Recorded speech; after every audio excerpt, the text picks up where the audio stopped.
আচ্ছা চাচা এখন ঘটনা লেগে শোনেন, চাউল তেল সার যাবতীয় জিনিসের দাম বাড়ছে।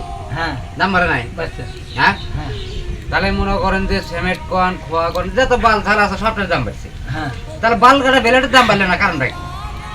এটা সমস্যাটাই। আসলে তো এটা কথা কথা কোয়ার মতো কথা কিন্তু। হ্যাঁ, জনগণ এটা কি দেখতেছে না? একটা বেলেটের দাম 5 টাকা পুরো বেলেট আমার বয়স নিম্ন 30 পার। আর ওই 5 টাকার জন্য কাটেও না বা হ্যাঁ, এটা কিন্তু ঠিক কথা।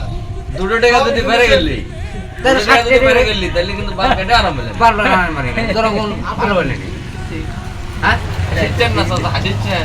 এটা কিন্তু একবারে বাস্তব কথা। কাট পেরে গেলে মনে করেন খালি জলে খালি জলে। এখন বর্তমানে বাল তুলে ওষুধ দেয়া, এখন বালের ওষুধের দাম বেড়ে গেছে, কিন্তু বেলেট কোম্পানির বেলেটের দাম বেড়ে নাকি? এই দাবি মানা যায় না, এটা প্রতিরোধ করতে হবে। জনগণকে এটা দেখে না? আমাদের দাবি আমাদের দাবি। মানতে হবে, মানতে হবে। তোমাকে সবাই দাবি পূরণ করতে হবে, আমি বেঁচে থাকতে পূরণ করতে হবে, কোনো সমস্যা নাই। বেলেটের দাম 60 টাকায় থাকবে, ইনশাল্লাহ আমি কথা দিলাম। আমাদের দাবি মানতেই হবে,